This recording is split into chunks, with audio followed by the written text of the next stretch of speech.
Welcome to Sam Reviews, the best show on YouTube.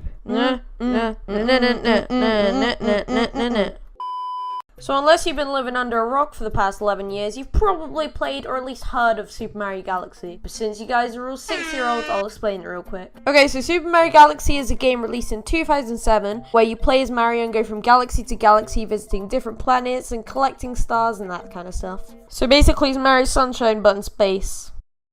Alright, so I'm going to split this video into 3 sections: gameplay, control, graphics, and overall rating. Wait, hold on, that's 4. Anyway, let's get into it.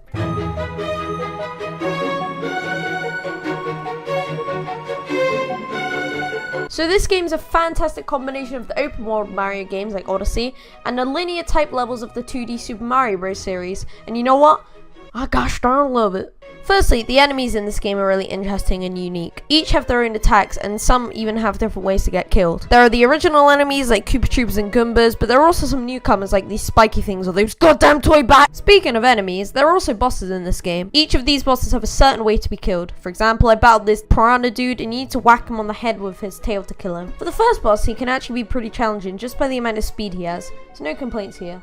As I previously mentioned, the main focus of this game is completing every galaxy. Each galaxy has roughly 3 levels in them. In these levels, you visit different planets in the galaxy, and it looks really cool flying from one planet to another, collecting your star bits on the way. There's even a nut-shaped planet.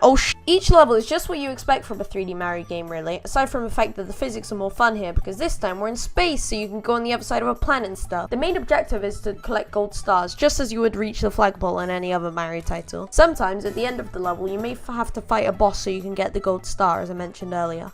Now is probably the time that I mentioned the observatory. This is basically the home of Mario for the time he is on his adventures in Super Mario Galaxy. The observatory is also home to Rosalina. She's basically the guardian of space and also these star creatures called lumas. These guys can actually be pretty useful. If you feed this one 100 star bits, he turns into a planet. I knew you had it in you, buddy. The main purpose of the observatory is to travel to different galaxies. It has 6 domes: the terrace, the fountain, the kitchen, the bedroom, the engine room, and the garden. Using these domes, Mario can travel to other galaxies. Aside from that, there are a few other things you can do here. There's a few hidden 1-ups, and also you can fly here, and oh my god, the rare cap is awesome. Shame it's never really put to use in the actual game though. Speaking of power-ups, Galaxy has a unique set of power-ups compared to the other games in the franchise. The bee mushroom allows Mario to transform into a bee and fly for a short period of time. The boo mushroom gives Mario the ability to go through certain objects, as well as float in the air. Fire Mario is just like any other. You shake the Wii remote to throw fireballs. Unlike other games, you can only use the fire flower for a limited amount of time. Ice Mario, unlike in the other games, allows the ability to walk on water and lava, and the spring mushroom, aside from being the most annoying power-up in the game, is used to bounce extremely high into the air. Here's the first negative. The spring Mario is really hard to use, and definitely not in a good way. It's so infuriating to use because you keep on jumping. It's a cool idea, but I wish I didn't make Mario jump so much. Lives in this game work differently as well. Mario's given 3 lives at the start of every level. Doing something like getting hurt by an enemy decreases his life by 1. If you go down to 0 lives, then guess what? You die. You can increase the amount of lives you have to 6 by using a life mushroom as well. 1-ups work the same as they usually do. Dying takes 1 life away and getting to 0 lives is game over. Quite like this way of doing lives because you get a second chance if you get hit, and I think it's needed considering the fact that this game is often considered a more challenging game. Backstory is fine in this game, although it has the same idea as previous Mario games, that being Peach is captured by Bowser. This time Mario is sent to space by Kamek, who also has the weirdest voice in this game, can I just point out. He gets woken up by Luma on a grass-like planet, and I'm glad that it's as simple as it is. Mario backstories don't need to be complicated. I also like that this time you can control Mario and all the mayhem going on learning the controls. The level design in this game is some of the best I've ever seen. There's always stuff going on in the background and loads of hidden Easter eggs. Usually, you also have to do different things to unlock certain areas. I'll also mention the music here because each level has some of the best video game music known to man when it comes to perfection. It's so memorable and everything. Picking up this game for the first time in 5 years like I did recording this footage was a massive hit from the past. I felt so nostalgic towards it, and not many games can make you feel nostalgic by the music alone, so I take my hat off to Koji Kondo? I don't know how you say it. As I mentioned briefly earlier, the difficulty in this game can be quite challenging, and that's definitely good. It means people will be drawn into the game more.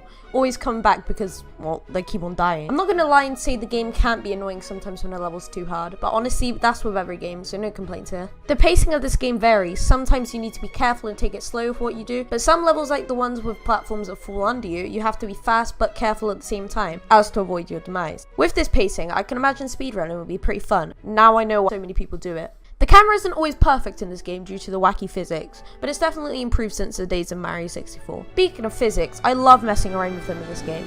It's so fun to long jump around planets trying to get the highest airtime. This adds to the replayability of this game. Replayability is another quality to this game. There's usually a few secrets to discover after each level, rather than just replaying to get some star coins, something I've always found a bit cheap. It still works, but nevertheless, this game has a better replayability than most in the franchise. I think I've mentioned everything there is to say to this game, gameplay-wise, so we'll move on to the controls.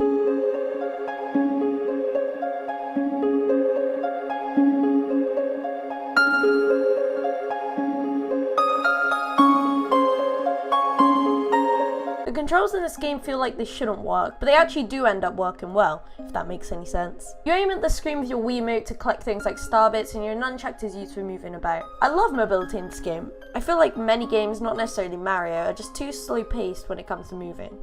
And Mario Galaxy is definitely an exception to this. The fact that you can do triple jumps and long jumps feels so natural and rewarding to do. It's kind of hard to explain. Flying, in my opinion, feels perfect. That is aside from the inverted controls. I'm really confused as to why they did that. Swimming doesn't feel great, to be honest. It's just too slow in my opinion. Sure, you can shake, but that gets a bit tiring sometimes. The Wii sensor bar in general isn't perfect, especially if you're too close to it. It's decent, but as it's an important part of this game, I think I should mention the fact that it isn't necessarily amazing. Remember, we are dealing with 2006 technology here, so with some context, probably the best we're getting. Bin jumping in this game feels absolutely amazing, and it just feels so natural flicking your Wiimote.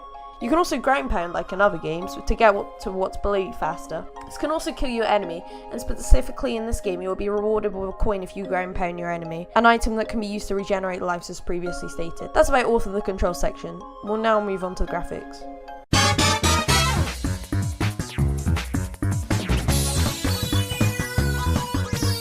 Watching this section, keep in mind that this game was made over 10 years ago, so it won't be anything amazing. Surprisingly, however, this game has actually really nice, fresh and clean graphics, aside from the fact that the Wii is stuck on 480p. Here's a side note, I'd really like a Wii of HD support to release in the future maybe. You'd be surprised how many people still play the thing. Mario Kart Wii sold 40,000 copies just in the first quarter of the year, and we're talking about a 10-year-old game here. Anyway, yeah, this game just looks so clean, and seriously, if this was released in 2018, I wouldn't even be mad. Okay, maybe 2012 actually. Oh, and also the 480p kind of sucks. Okay, sure, shading isn't great, but this game is amazing, so I don't even care. This is definitely a step up from Mario 64. On a serious note, this game does have really nice graphics, and I'm going to take my second hat off to Nintendo. Now for the part you've all been waiting for, the final overall rating. Can we have a drum roll, please? I'm going to give Super Mario Galaxy, made in 2007, an overall rating of 9 out of 10. This is because the controls are just so good for using the Wiimote and nunchuck. It feels so rewarding to play. There aren't many negatives, and if there were, then I'd point them out in the video. Overall, it's just such a fun game. I could play this, like, if there's any game that I'd like to replay and have no previous knowledge of, it would be this game. This is literally probably my favorite game of all time. Okay, maybe in the top 3. But yeah, it's one of my favorite games of all time. If you somehow don't already have this game, then what are you doing? Go pick it up! That's about it from this video. I hope you really enjoyed. I've enjoyed making it.